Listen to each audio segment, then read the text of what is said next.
ඇත්තටම හරිම නිස්කලංක පරිසරයක්.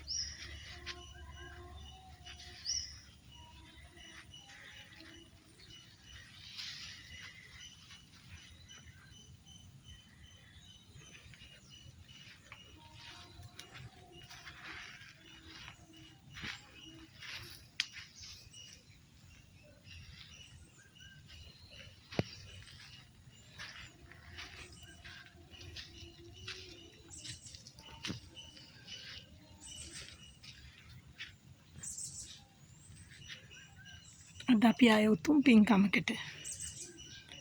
හැමදාම එන්නේ සිල් ගන්නනේ. අද ඉතින් පින්කමක් වෙනුවෙන් අපි ආරණ්‍ය සේනාසනයට පැමිණියා. ඒ අසිරිමත් උපන් දිනයක් වෙනුවෙන්.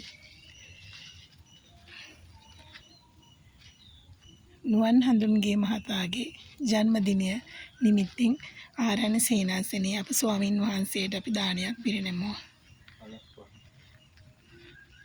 උපන්දිනය නිරෝගී උපන්දිනයක් වේවා කියලා උන්වහන්සේ මියගේ ඥාතීන් ඇතුළු සියලු සමූහයාටම පින් පැමිණුවා.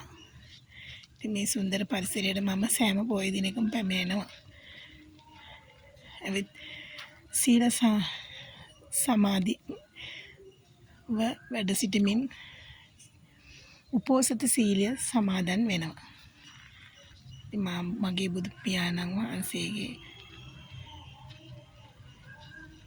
අනුගමනය කරමින් යන මේ ගමන මාගේ නිර්වාණ බෝධිය පිණිසම හේතු වේවා වාසනාව වේවා කියලා මම හදවතින්ම ප්‍රාර්ථනා කරනවා. සරණයි.